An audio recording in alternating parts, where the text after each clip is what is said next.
આજે આપણે વાત કરવાના છે ક્રાઇમ સ્ટોરીમાં એવા એક વિષયની જેની શરૂઆત હું એક કહેવતથી કરીશ ને કહેવત છે કે છોરું કછોરું થાય પણ માવતર કમાવતર ન થાય. આમાં હવે થોડો બદલાવ લાવી દઈએ. આપણે એમ કહીએ કે છોરું કછોરું થયું છે પણ માવતરની બદલે પોલીસ જે છે તે માવતર જેમ નથી ભૂલતું તેમ પોલીસે તમને ક્યારેય નથી ભૂલતું. આજની આ ક્રાઇમ સ્ટોરી હું જ્યારે તમને કહીશ તે સાંભળ્યા બાદ તમને એ જ થશે કે પોલીસના ચોપડે એકવાર ફક્ત નામ લખાયું એટલે પછી ક્યારેય ભૂસાવાનું નથી. એકવાર લખાયું નામ તો પછી પોલીસ તમને 1 વર્ષે 2 વર્ષે 3 વર્ષે 15 વર્ષ પછી પણ તમને પકડી શકે છે. અને જ્યારે ગુનો એટલો ગંભીર હોય ત્યારે તો પોલીસ જે છે તે ખાસ તમને ધ્યાનમાં રાખે છે.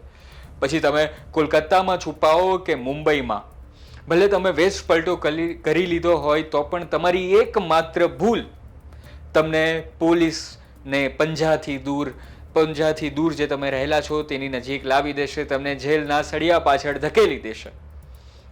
આજની એવી ક્રાઇમ સ્ટોરી એવી જ છે. સુરતની આ ઘટના છે.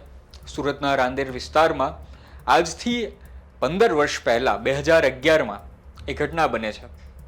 એક બાપ છે, એના દીકરાને એને કમાવા માટે કહી રહ્યો છે, કામ ધંધા માટે કહી રહ્યો છે કે ભાઈ તું કમાવા જા, અને જો તું કમાવા નથી જતો તો ઘર સે નિકલ જા. આ તેના શબ્દ છે. દીકરાનું નામ છે ઇમરાન.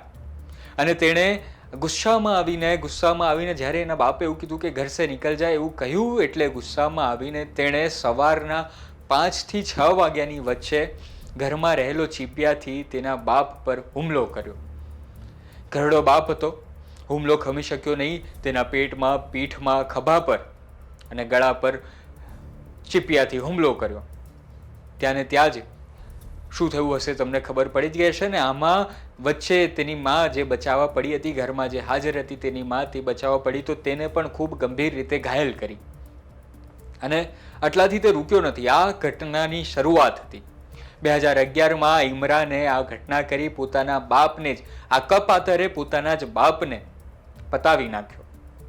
અને પછી તેણે ટ્રેન પકડી સુરતથી અને તે ગયો કોલકાતા. ત્યાં 5 થી 6 દિવસ અલગ જગ્યાએ રહ્યો, રેલવે સ્ટેશન પર જ ભટક્યા કર્યો. અને પછી કોલકાતાથી તે પાછો આવે છે મુંબઈ.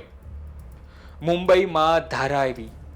આ ધારાવી એરિયા છે કે જ્યાં તમે એકવાર જાઓ તો બીજી વાર તમે બહાર નીકળી શકતા નથી.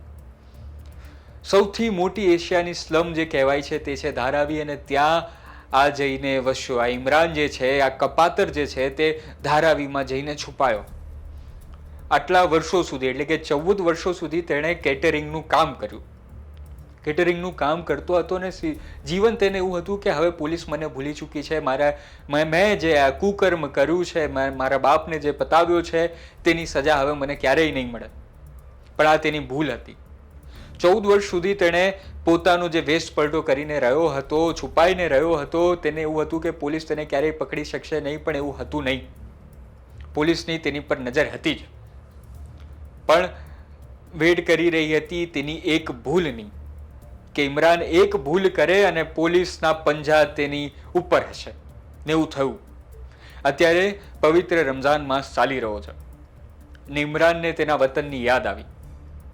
ઇમરાન તેના વતનમાં ગયો જે સુરતથી 1900 કિલોમીટર દૂર છે, નેપાળ બોર્ડરની નજીક જ. બિહારનું આ ગામ છે ઓરઈ, અને ત્યાં રામપુર નામની એક જગ્યા છે. ત્યાં ઇમરાન રહેવા ગયો તેના વતનમાં. અને જેવો તે ત્યાં ગયો, પોલીસને તેની બાતમીના આધારે ખબર પડી ગઈ કે ભાઈ ઇમરાન જે છે, જે આરોપી 15 વર્ષથી લાપતા હતો, છુપાયેલો હતો, તે હવે પકડાયો છે બિહારમાંથી.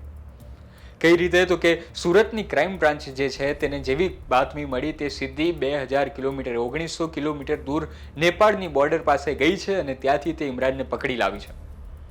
અને હવે તે રાંદેર પોલીસને તેની સોંપવાની તજવીજ કરશે. રાંદેર પોલીસે આઈપીસીની કલમ 302, 304, 119 સહિતની કલમો આધારિત તેની પર ગુનો નોંધ્યો હતો 2011માં. અને હવે તે બિહારથી પકડાયો છે. ટૂંકમાં આખી આ ક્રાઇમ ફાઇલ્સમાં એટલું જ કહેવાનું કે પહેલી વાત તો એ છે કે મા બાપ અને પોલીસ આ બે વ્યક્તિઓ તમને ક્યારેય ભૂલશે નહીં. તમારા સારા માટે જ તેઓ હંમેશા હાજર છે.